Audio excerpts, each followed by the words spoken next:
दोस्तों, क्या एक लड़का और एक लड़की जो अलग अलग धर्मों से हैं आपस में शादी कर सकते हैं? मान लीजिए उनमें से एक हिंदू है और एक मुस्लिम है, तो क्या वो शादी कर सकते हैं? और कर सकते हैं तो किस लॉ के तहत? अब ये सवाल अगर मैं आपसे जनरली पूछूं तो लोग मोस्टली जवाब देंगे स्पेशल मैरिज एक्ट, क्योंकि स्पेशल मैरिज एक्ट के तहत दो लोग जो अलग अलग धर्मों से हैं, मान लीजिए एक हिंदू और एक मुस्लिम है, तो वो आपस में शादी कर सकते हैं कुछ प्रोसीजर फॉलो करके। मगर मैं आपको एक बात हैरान करने वाली बता दूं कि ज्यादातर लोग जो आपस में शादी करना चाहते हैं मगर वो अलग अलग धर्मों से हैं या अलग अलग कास्ट से हैं, जात से हैं, और उनके परिवार उनकी अलायंस के अगेंस्ट है, उनकी शादी के अगेंस्ट है, तो ज्यादातर ऐसे कपल वो स्पेशल मैरिज एक्ट के तहत शादी ना करके दूसरे लॉ के तहत शादी करते हैं। उसे कहते हैं आर्य मैरिज वैलिडेशन एक्ट, मतलब वो आर्य सामाजिक तरीके से शादी करते हैं। अब आप पूछेंगे आर्य समाज में क्या ये अलाउड है कि एक हिंदू और एक मुस्लिम आपस में शादी कर सके? बिल्कुल नहीं। तो फिर वो आर्य समाज से शादी क्यों करते हैं? आर्य सामाजिक तरीके से शादी करने का उनको जो एक फायदा दिखता है वो ये है कि अंडर आर्य मैरिज वैलिडेशन एक्ट अगर दो लोग जो मैरिजेबल एज के हैं और वो दोनों आर्य समाजी हैं, अपने आप को आर्य समाजी डिक्लेयर कर देते हैं, तो उनकी शादी लीगली वैलिड होगी और ये शादी हिंदू मैरिज एक्ट 1955 के तहत भी लीगली मानी जाएगी, प्रोवाइडेड वो हिंदू कस्टम के हिसाब से शादी करे। मतलब उसमें 7 फेरे कंपलसरी हैं। तो आर्य समाज में जाकर अगर आप शादी करते हैं और उसमें कुछ हिंदू रिचुअल्स को इन्वॉल्व करते हैं और आप मैरिजेबल एज के हैं और आप डिक्लेयर करते हैं कि आप आर्य समाजी हैं, तो ऐसी शादी को लीगली वैलिड माना जाएगा। अब आप सोचते होंगे कि ये बात आज मैं डिस्कस क्यों कर रहा हूं? इसके पीछे रीजन ये है कि अभी इलाहाबाद हाई कोर्ट ने इस प्रैक्टिस के ऊपर एक टिप्पणी करी है। उन्होंने बोला है कि पूरे उत्तर प्रदेश में ऐसी बहुत सारी फेक आर्य सामाजिक ऑर्गेनाइजेशन बन गई है जो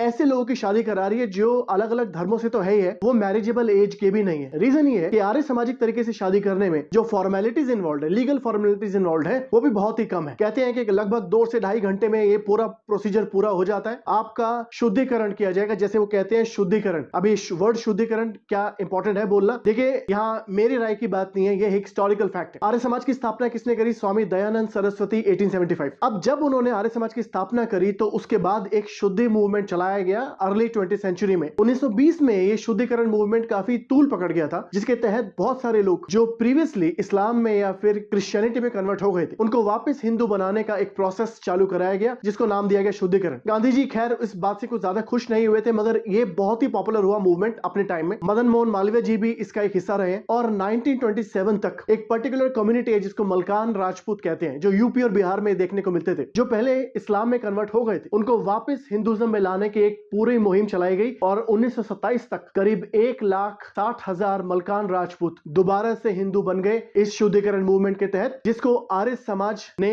प्रमोट किया था, चलाया था। खैर, वापस इस मुद्दे पे आते हैं, शादी वाले पे। तो आज की डेट में सुप्रीम कोर्ट ऑफ इंडिया भी इस बात पे क्वेश्चन उठा चुका है कि अलग अलग स्टेट्स ने कन्वर्जन को रोकने के लिए, फोर्स्ड कन्वर्जन को रोकने के लिए या लालच देके कन्वर्जन को रोकने के लिए लॉ बनाए हैं। उत्तर प्रदेश, मध्य प्रदेश, राजस्थान, उड़ीसा, इनमें टफ लॉज बनाए गए हैं ताकि किसी को कन्वर्ट ना कर दिया जाए डरा कर या कोई लालच देके। अपनी मर्जी से कोई कन्वर्ट होना चाहे तो ये उनका फंडामेंटल राइट है। और कुछ लॉज के तहत इसको प्रोसेस भी दिया गया है कि अगर आपको कन्वर्ट होना है तो आपको ये प्रोसेस फॉलो करना पड़ेगा, और ये process state to state vary करता है। उत्तर प्रदेश में अलग है, राजस्थान में अलग है, मध्य प्रदेश में अलग है। खैर, एक जहां पे जो कंट्रोवर्शियल बात है वो ये भी है कि स्पेशल मैरिज एक्ट के तहत 30 दिन का टाइम होता है। अगर आप शादी करना चाहते हैं, दो मतलब लोग हैं अलग अलग धर्मों से और वो आपस में शादी करना चाहते हैं, तो 30 दिन पहले वो नोटिस भी देंगे। उसके बाद वो नोटिस को पब्लिकली डिस्प्ले किया जाएगा ताकि अगर किसी को उनके शादी से कोई ऑब्जेक्शन है, मान लीजिए ऑलरेडी वो शादीशुदा है, तो उनकी जो प्रीवियस स्पाउस है वो आके कोई ऑब्जेक्शन उठा सकते हैं, परिवार को ऑब्जेक्शन उठाना चाहता है किसी वैलिड ग्राउंड पे, तो वो ऑब्जेक्शन उठा सकते हैं। तो इसके लिए 30 दिन का टाइम होता है, 30 दिन नोटिस डिस्प्ले पे रहेगा। मगर आर्य समाज में अगर आप शादी करते हैं तो ये जो स्पेशल मैरिज एक्ट का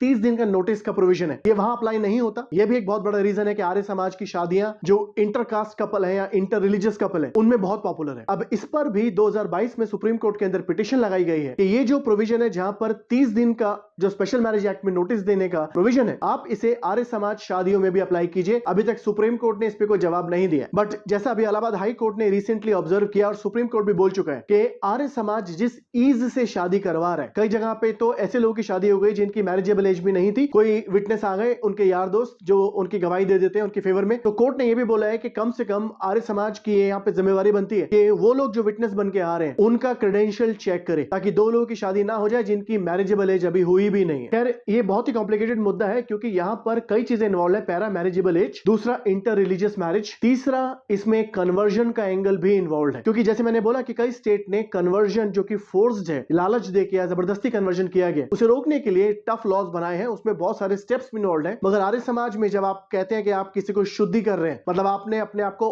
आर्य समाजी डिक्लेयर कर दिया, भले आप पहले क्रिश्चियन थे या मुस्लिम थे, आपने बोला मैं अब आर्य समाजी हूं, तो आर्य समाजी एक तरह से कन्वर्ट हो गया। तो उसके जो प्रोसेस है वो बहुत ही सिंपल है और इसी वजह से अब इस तरह की शादियों पर लीगल ऑब्जेक्शन उठाया जा रहा है। अब देखते हैं supreme court of India time के साथ इस पर क्या जजमेंट देता है। जैसे मैंने अभी बोला आपको कि कोर्ट इस बात को ऑब्जर्व कर चुका है कि कन्वर्ट होने के प्रोसेस जो स्टेट टू स्टेट वेरी करते हैं मगर बहुत डिफिकल्ट है। उसमें डीएम वेरीफाई भी करते हैं कि ऐसा तो नहीं है कि कन्वर्जन जो है वो किसी दबाव या किसी लालच में किया जा रहा है। तो बिना किसी इंक्वायरी के अगर आप कन्वर्ट हो रहे हैं तो इसको रोकने के लिए कोर्ट कहता है कि कोई ना कोई कदम उठाना पड़ेगा। मगर फिलहाल कोर्ट ने खुद कोई जजमेंट अभी तक इसके ऊपर नहीं दी। जैसे मैंने बोला फंडामेंटल राइट है कन्वर्ट होना, मगर अगर आप किसी को लालच देके या दबाव डालकर कन्वर्ट कर रहे हैं तो वो अपने आप में क्राइम है। Thank you very much.